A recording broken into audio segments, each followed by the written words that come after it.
प्रेम भाव से ठाकुर जी को बुलाया और सरलता से कहने लगा, प्रभु देखो, पहले तो मंदिर में आपको पूड़ी कचौरी हलवा खीर मेवा मिष्ठान खाने को मिलते थे, परंतु आज तो मंदिर में एकादशी है, कुछ नहीं मिलने वाला मंदिर में। कहीं इस इंतजार में मत रह जाइएगा कि मंदिर में भोग आएगा, थाल परोसा हुआ हम पाएंगे।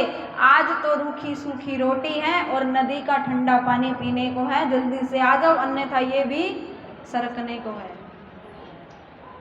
अब तो भगवान भी बहुत कौतुकी हैं।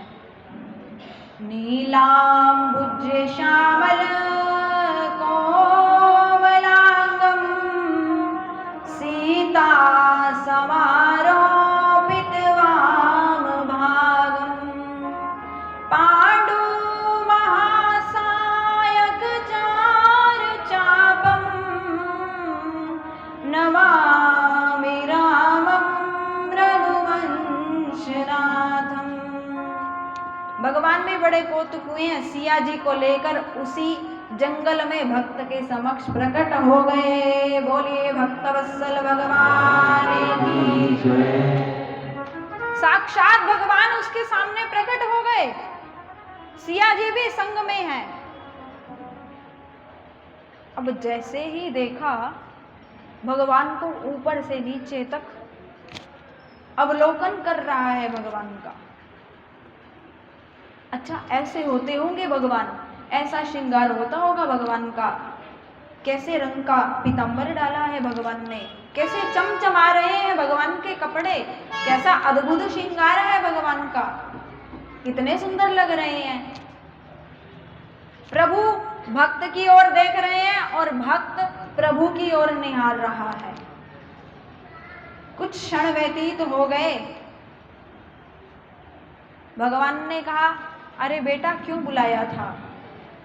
बोले प्रभु मेरे गुरुजी ने कहा था कि भोग बनाकर पहले भगवान को समर्पित करना और फिर पाना, तो ये रूखा सूखा भोजन बनाया है, आज एकादशी है ना, तो आश्रम में तो कुछ नहीं बनेगा आपको, ये रूखी सूखी रोटी मेरे द्वारा बनाई गई है, ये पानी का लोटा है, चांदी के पात्रों में भोजन नहीं मिलेगा, रूखी सूखी रोटी है। और नदी का पानी, पहले तो आरओ का पानी मिलता था, आज आरओ नहीं है मेरे पास, मेरे पास तो ये नदी का पानी है, इसे ही ग्रहण कर लो। भगवान बैठ गए, आसन, पत्तों के आसन पर बैठ गए, बड़े प्रेम से। सामग्री तो एक व्यक्ति की थी, जब आश्रम से आया था भक्त तो क्या सामग्री लेकर आया था? एक व्यक्ति के भोजन की, लेकिन यहाँ तो दो दो हो गए। अब भगवान को परोस दिया एक थाल में, भगवान बड़े प्रेम से अरोग रहे हैं, पा रहे हैं प्रसाद। राधे राधे श्याम कहो। जब भगवान ने पा लिया, भोजन की ओर देखता है, कभी अपनी ओर देखता है, कभी भगवान की ओर निहारता है, कभी थाली में देखता है। भोजन तो गया, एकादशी तो वैसे ही हो गई, नहीं भी रखना चाहता था फिर भी एकादशी हो गई। भगवान पा रहे हैं और भक्त मुस्कुरा रहा है। वाह प्रभु। भगवान ने कहा, अच्छा बेटा अब भोजन हो गया हमारा, हम जाएं? हाँ हाँ प्रभु अब तो जाइए, जल्दी जाइए, पर अगली एकादशी पे बता देना कितने जने आओगे, कितने लोगों को साथ लेकर आओगे आप। भगवान ने कहा अच्छा बता देंगे पहले ही। प्रभु कहने लगे अब जाएं? बोले हाँ, दूसरी बात और, इस बार आपने बहुत देर लगा दी, देरी से आए हो आप, मैं बुलाए जा रहा था और आप नखरे दिखा रहे थे। भगवान ने कहा नहीं नहीं चिंता मत करो, हम समय से आ जाएंगे, तुम जरा सी पुकार करोगे हम भागे भागे आ जाएंगे।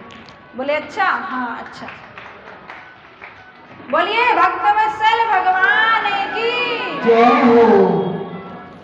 अब गुरुदेव के आश्रम में पहुंच गया, क्योंकि ये सोचता है मन में कि शायद भगवान ऐसे ही आते होंगे और ऐसे ही सबका प्रसाद पाते होंगे, तो किसी से इसने अपनी बात रखी नहीं। इसे साधारणतया प्रतीत हुआ कि लोगों के साथ भी ऐसा ही होता होगा। वही आश्रम में आया, बड़ी खुशी खुशी से द्वादशी वाले दिन अटूट भंडारा ग्रहण किया। सब दिन पहले की तरह व्यतीत हो रहे थे। अब जब अगली एकादशी आई, एक दिन पहले गुरुजी से कहने लगा, गुरुजी एक बात सुनिए। गुरुजी ने कहा, हाँ बेटा बोलिए, क्या बात है? गुरुजी, पहले आप मुझे एक व्यक्ति के भोजन की सामग्री दिया करते थे। बोले हाँ, तो अब क्या हुआ? बोले अब एक नहीं, मुझे 2 व्यक्ति के भोजन की सामग्री चाहिए। गुरुजी ने कहा चलो ठीक है भाई, कोई व्यक्ति जो होता है उसे भूख अधिक लगती है, तो शायद इसकी भूख बढ़ गई होगी। 2 व्यक्तियों के भोजन की सामग्री उसे दे दी। आटा, दाल, चावल, मसाले सब लेकर वो जंगल गया। अब भी पहले की भांति ही उसने भोजन बनाना प्रारंभ किया। प्रभु का संकीर्तन करते करते भोजन बना रहा है और गुरुदेव की बात का मन में निष्कपट भाव से पालन कर रहा है। संत की आज्ञा को शिरोधार्य करते हुए कीर्तन करते करते निष्कपट भाव से उसने भोजन बनाया और फिर भोजन बनाकर फिर प्रभु को पुकार रहा है, राजा राम आइए, सीता राम आइए, मेरे भोजन का भोग लगाइए। राजा राम आइए, सीता राम आइए, मेरे भोजन का भोग लगा जाइए। राजा राम आइए, सीता राम आइए, मेरे भोजन का भोग लगा जाइए। मेरे भोजन